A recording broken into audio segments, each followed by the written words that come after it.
All right, my lovers, good morning. Okie dokie, we're going to do a little card pull for you. I'm intrigued to see what the collective messages are.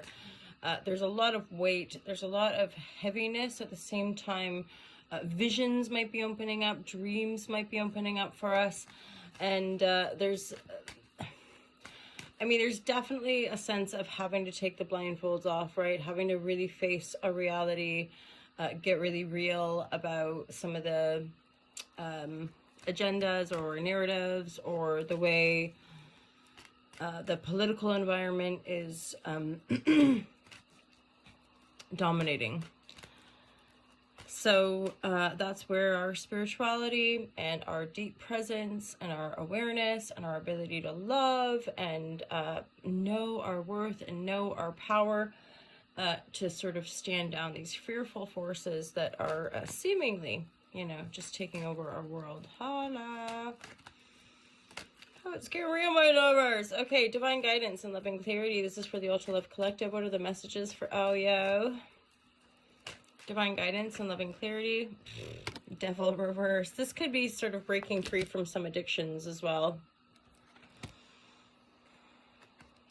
With Neptune at the end degrees of Pisces, it's going to be transiting into Aries this year. That will be coming up for a lot of us as well. And this is again the nuance and the subtlety of things. This isn't just like full-blown very obvious addictions. This is the way that we're addicted to thinking. We're addicted to certain emotional patterns. We're addicted to power. We're addicted to materiality, etc., etc. It's not just the substance addictions, although that will come up for us as well, because it doesn't particularly, certainly in these radical times, being clear, having access to our subconscious and our psyche, right, which often certain substances can kind of nullify that or numb that out. At the same time, I'm aware there can be a rise of certain medicinal ceremonial practices, so using certain local plant-based medicines to help us heal.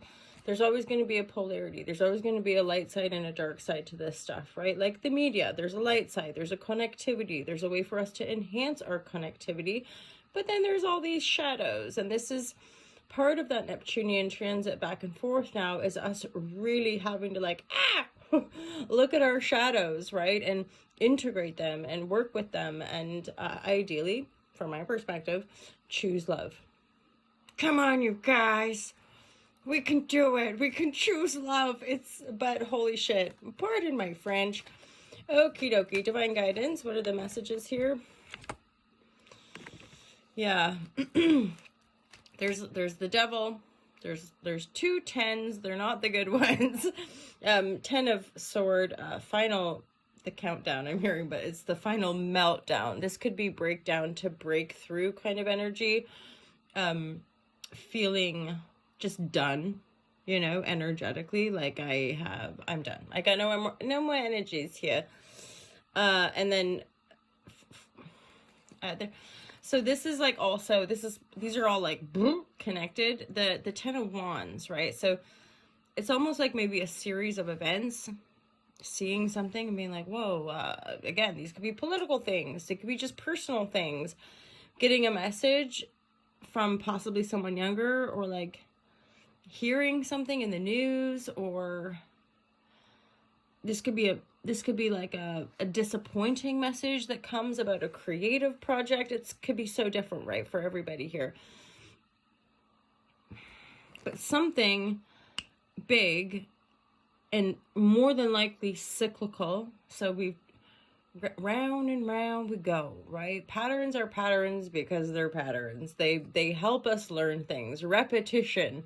Think of it like that too. Repetition helps us master things, and yet the patterns help us learn lessons. But they can, when we're coming to the end of a pattern, it can feel pretty weighty, right? Like we can feel like, I can't do this pattern anymore. I can't work this way. I can't deal with these people in the same way, right? These sorts of patterns can feel weighty at the end. And yet once we liberate ourselves from them, which can be uncomfortable, right? This is that awareness of familiarity. What's familiar isn't necessarily our future or where we're going. But once we're coming to the end of that familiarity cycle, it can feel very burdensome. At the same time, it's safe, right? Like our addictions can feel safe. What's going to be on the other side? I don't know. And yet the King of Wands is here kind of beckoning. So this to me is like your soul, your spirit, the divine masculine being like, drop it. You know, we're not going to take these burdens.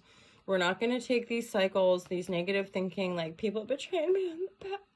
Life is horrible. Life is challenging, super deep, right? But when we can feel it, when we can heal it, when we can be present with it, when we can anchor in those practices, and I'm going to say it from experience, you know, like it can be a long, hard road.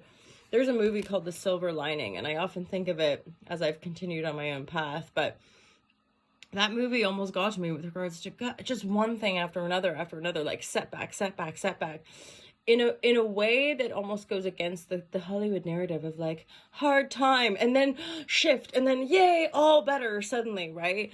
Life doesn't always present like that, and that's important for us to acknowledge. This journey we're on ain't no quick fix.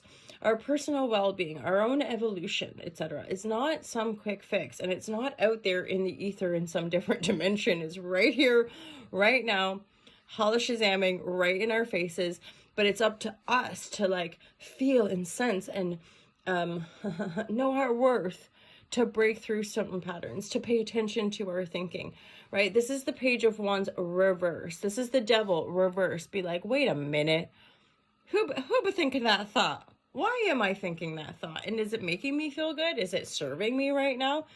Right? King of Wands. King of Wands is shining light for you. That is a divine masculine energy being like, know your worth, holla. Know your worth, lovers, right? And just one more card for the collective here.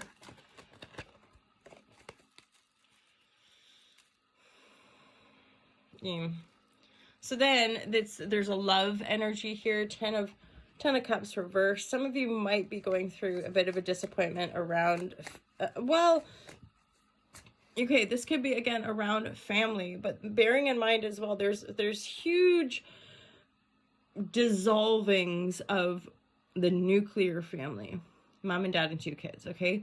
Though that happily ever after, that is dissolving for a great amount of collective. Why? Because we're moving, only from my little perspective over here, we're moving into greater community circles, which yes are couples and children, right? But that in this card, it's just 2 people and 2 kids. What we're moving to are community living again, which you could say, although we don't need to divide us, but there's a more matriarchal energy coming and rising up to the surface, somewhat leading with regards to the visionaries and the healers and all that kind of beautiful stuff.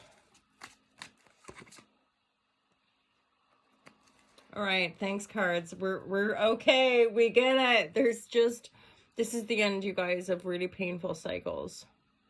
It's a really difficult card to look at, but we can't see.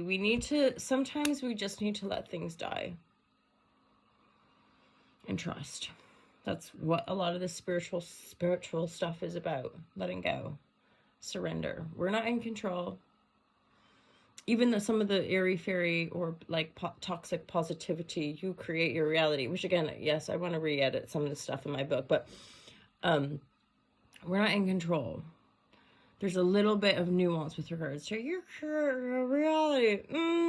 You can manage how you perceive yourself within the reality. But to act like we're all individual gods at the center, I think, can be delusional with regards to truly pioneering more harmonious, connected, and healing-oriented communities. Which, again, healing to me is a very real thing where you feel better. Attachments fall away. Practice, all is coming.